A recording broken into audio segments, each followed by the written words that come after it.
ನಮಸ್ಕಾರ ಸ್ನೇಹಿತರೆ, ಅನಮ್ ಜ್ಯೋತಿ ಚಾನೆಲ್ಗೆ ಸ್ವಾಗತ. ಈ ನವರಾತ್ರಿಯಲ್ಲಿ ಕಳಶ ಸ್ಥಾಪನೆಯನ್ನ ಮಾಡಿ ಆಚರಣೆಯನ್ನ ಮಾಡುವಂಥವರು ಯಾವೆಲ್ಲ ತಪ್ಪುಗಳನ್ನ ಮಾಡಬಾರ್ದು ಅಂತ ಇವತ್ತಿನ ವಿಡಿಯೋದಲ್ಲಿ ತಿಳಿಸ್ಕೊಡ್ತಾ ಇದ್ದೀನಿ. ಮೊದಲನೆಯದಾಗಿ ಮನೆಯನ್ನ ಅಶುದ್ಧವಾಗಿ ಇಟ್ಕೊಂಡು ಪೂಜೆಯನ್ನ ಮಾಡುವಂಥದ್ದು. ಈ ರೀತಿ ತಪ್ಪುಗಳನ್ನ ಮಾಡಬಾರ್ದು. ಈ ರೀತಿ ಮಾಡೋದ್ರಿಂದ ದೇವಿಯ ಕೋಪಕ್ಕೆ ಗುರಿಯಾಗಬೇಕಾಗತ್ತೆ. ಇನ್ನು ಎರಡನೆಯದು, ಮಾಂಸಾಹಾರ, ಮದ್ಯಪಾನ, ಬೀಡಿ ಸಿಗರೇಟುಗಳನ್ನ ಸೇದುವಂಥದ್ದು.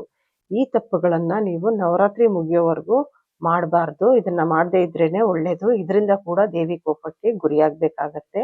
ಇನ್ನು ಮೂರನೆಯದು, ಮನೆಯಲ್ಲಿ ಕೋಪ ಮಾಡ್ಕೊಳ್ಳೋದು, ಜಗಳ ಮಾಡೋದು, ದ್ವೇಷ ಮಾಡುವಂಥದ್ದು, ಮಕ್ಕಳನ್ನ ಹೊಡೆಯೋದು, ಬಡಿಯೋದು, ಈ ರೀತಿ ತಪ್ಪುಗಳನ್ನ ಮಾಡಬಾರ್ದು.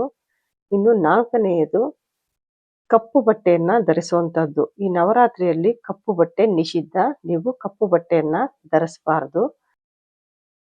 ಇನ್ನು ಐದನೆಯದು, ದೀಪ ಆರಿ ಹೋಗುವಂಥದ್ದು. ಯಾವುದೇ ಕಾರಣಕ್ಕೂ ಅಖಂಡ ದೀಪ ಆರೋಗದಿರೋ ರೀತಿಯಾಗಿ ನೀವು ನೋಡ್ಕೋಬೇಕಾಗತ್ತೆ. ಅಕಸ್ಮಾತ್ ಆರೋದ್ರೆ ತುಂಬಾ ತೊಂದರೆಗಳಿಗೆ ನೀವು ಒಳಗಾಗಬೇಕಾಗತ್ತೆ. ಆದಷ್ಟು ಎಚ್ಚರಿಕೆಯಿಂದ ಅಖಂಡ ದೀಪವನ್ನ ನೀವು ನೋಡ್ಕೋಬೇಕಾಗತ್ತೆ. ಇನ್ನು ಆರನೆಯದು, ಮನೆಗೆ ಬಂದ ಮುತ್ತೈದೆಯರನ್ನ ಅರಿಶಿಣ ಕುಂಕುಮ ಕೊಡದೆ ಹಾಗೆ ಕಳಿಸುವಂಥದ್ದು. ಈ ತಪ್ಪುಗಳನ್ನಂತೂ ಮಾಡಲೇಬೇಡಿ. ಈ ನವರಾತ್ರಿಯಲ್ಲಿ ದೇವಿ ಯಾರ್ದಾದ್ರೂ ರೂಪದಲ್ಲಿ ನಿಮ್ಮ ಮನೆಗೆ ಬರ್ತಾಳೆ.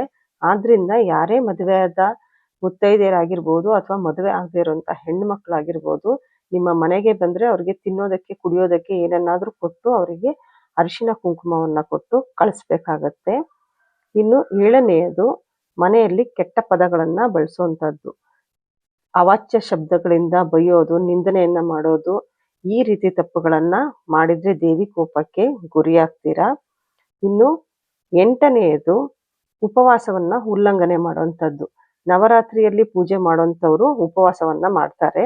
ಅದನ್ನ ಅರ್ಧದಲ್ಲೇ ಬಿಟ್ಟು ಊಟ ಮಾಡಿಬಿಡೋದು, ಈ ರೀತಿ ತಪ್ಪುಗಳನ್ನ ಮಾಡಬಾರ್ದು. ಇನ್ನು ಒಂಬತ್ತನೆಯದು, ಹೊರಗಿನ ಊಟ ಮಾಡೋದು.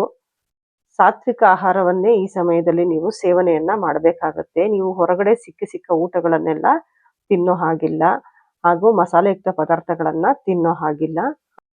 ಅದೇ ರೀತಿ ನವರಾತ್ರಿ ಮುಗಿಯೋ ತನಕ ನೀವು ಉಗುರುಗಳನ್ನ ಕತ್ತರಿಸೋದಾಗ್ಲಿ, ಶೇವಿಂಗ್ ಮಾಡೋದಾಗ್ಲಿ, ಕೂದಲು ಕತ್ತರಿಸೋದಾಗ್ಲಿ, ಈ ತಪ್ಪುಗಳನ್ನ ಕೂಡ ಮಾಡಬಾರ್ದು.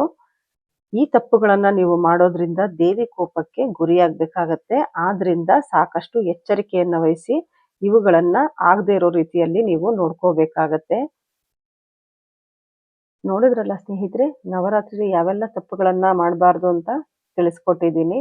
ಈ ವಿಡಿಯೋ ನಿಮಗೆ ಇಷ್ಟ ಆಗಿದ್ರೆ ನಮ್ಮ ಚಾನೆಲ್ನ ಸಬ್ಸ್ಕ್ರೈಬ್ ಮಾಡಿಕೊಂಡು ನಿಮ್ಮ ಸ್ನೇಹಿತರಿಗೆಲ್ಲ ಶೇರ್ ಮಾಡಿ. ನಿಮ್ಮ ಅನಿಸಿಕೆಗಳನ್ನ ಕಮೆಂಟ್ ಮುಖಾಂತರ ತಿಳಿಸಿ. ಮತ್ತೊಂದು ಉಪಯುಕ್ತ ಮಾಹಿತಿಯೊಂದಿಗೆ ನಿಮ್ಮ ಮುಂದೆ ಬರ್ತೀನಿ. ಅಲ್ಲಿ ತನಕ ಧನ್ಯವಾದ. ಸರ್ವೇ ಜನ ಸುಖಿನೋ ಭವಂತು.